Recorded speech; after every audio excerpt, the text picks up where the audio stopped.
Kenan B amadi akhoi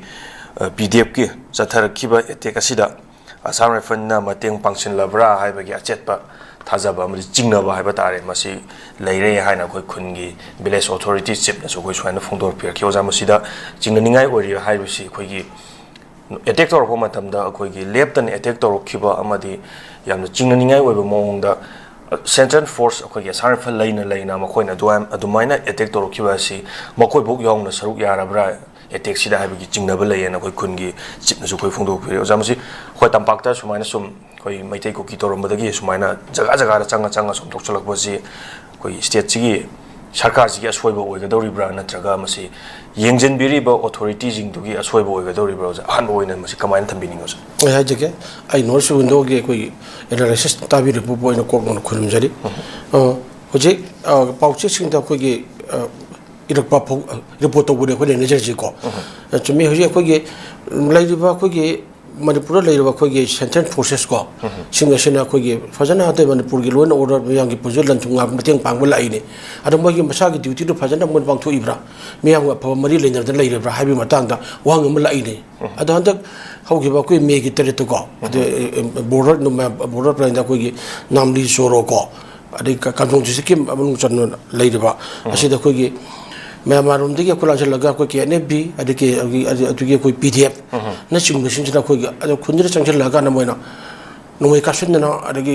तो drone से ना अरे कि मैं इधर कोतर कुना म्यूट नहीं चथा बने मैं मानचंग क्या मंगल है अरे कि खुंजा चिंग वो कोई फादर पूबगी एयर ना रेस्क्यू तोरे ना खाई लगी रहे वो अदर हम जो कोई एक्सटर्नल कोई एग्रेशन नहीं हाई लगी असोली खुद जाओ तो चंगे लगती थबक नहीं लगी रही वो अदो मुझे वो रिपेम दी border action by basi and border security force la tawrum madigi hujukti Assam Rifle border policing action bagi tabuk tawdi bane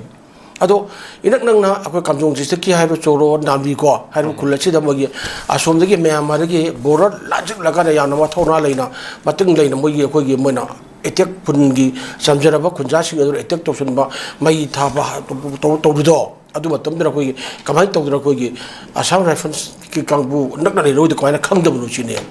adu na di haiba du haiba to do adu da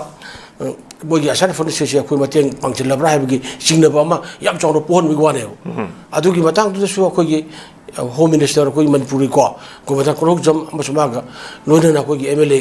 ko gi te mama ga ko sattar khotna village ma unare gi mang tai ma unare ro haiba पुनः मक्तो कोई असोमदा कोई union home minister मधुगी थिजन बखुजन हाइबदु पांगंतोर HYBE ngамदे मरमदि करिगिनो हाइदा मधु कोई कराना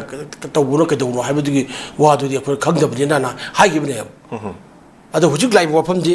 ngसाइगी attack तोरबा मी कोई नंगमै कापसन जुम मै थरक तोरा खजा तोरबदुदा कना यारोंगदगे हाइबा सरफन याउमुनी ने हाइबसी खुंजासिंगी अखोई विलेज ने फोंदोरपने अखोइना अखोई हाइब्रिटी हेबको फोंदोरिबा से अखोई सोरो विलेज की अखोई चिप ओइबा अखोई फुंगरेयम आसारी है फोंदोरपने मधुरा चथरिबदो PDF अदगी अखोई केने बिगेदु बतेन पांगाना अखोई आसारी फन सुजोकगा संगन ओइगनी ने माना फोंदोरपने मागी रिपोर्ट ने अखोई पाउचे सिंदगोना पाउकर फोंदोरबा याउरिसे अदुनदी अखोई security force ko Assam Rifle ki koi gamoga yamna koi hanadi hawna koi thaja daba moma lakpa are koi ge chachana shoot chanari ba koi kuki militant group ko singa se gamoga mateng pangsil laga mo he ta hulabra haibagi singna ba musul lejina myam leidi ne ba adunani go be Assam Rifle ga na go central security force ga na ga myam gi bachan gi lawrei se adu mo na patana myam ga Mari Federal like the number of some Potuna, Ledma Taragati, Nashi, Kogi, Assam Rifle like Bajaga, Mapum Kodi Muxida, a Kogi, Cookie terrorists in Sinakogi, bomb to caption the effect of the Tom Easy, Tobu.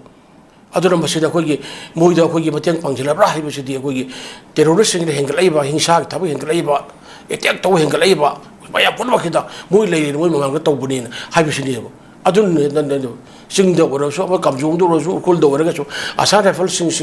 Lakomatam, the way you the people wishing my Punamana, no Sangiaro, thing we from the lady. I don't the younger Maria, but could paradre, I will see, sing Matanga, Kogi, Santan, at the Kogi program and at the Game Lady, which is postmortem over the Kogi, Tobudi, Kogi Taramni. I like the Rumiam, Harijacano. Miam had the question with the Portamaran, Cecil to have Yagadra, Monis Laurage Carino. asar phana kari kai ba to mitim kai na ba kai bias ka thau to re jo koi jing hin ba koi tabu ta ne ba ta khoi baru ori di manipur gi oi ba state gi loan order meyang gi punsil lan thum ngak pai ba che state gi subject ni aduna masida manipur gi lamai na thoi ba yam pan no thoro ba yam pun mo sang se manipur gi langa ka sina loan order ngak ko ngam da gi thok ba ne ba adu lenga ka se koi gi leite ba samandre ha bi ta ye ba aduna si akoi gi valley jaga imphal gu jaga atai ti tapak ke lamati da bodo si thok ba tabra gara manung hanjin ba koi border ge area da di kai uram ge ge ba border area da kai uram ge ba aduna ni border da laga da kende bi ada kende ko pdf ko tor ba ga na etik tok chulai do adu amu hadri do kunja sing phar ga amu bugi do pha ba pu do so asar phana nupi ma so rescue tor re na ji wo da mon sane drama kari drama no pe posi de no war che kai no ko khang da tai ba adu no ji border gi parengsi de da pam do thok thok ta ba kana kana na bi pa na asar phana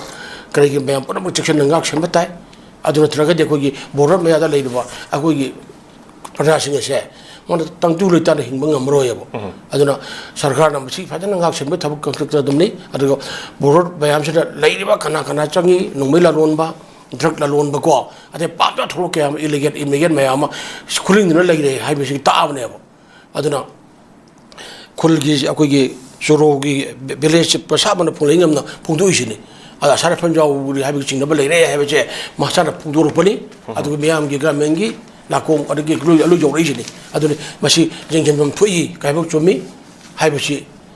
jing jing bi sini ajali ji 타겟 제로자 얌나머릭 좀 워펌 니 담비리 워펌 제오자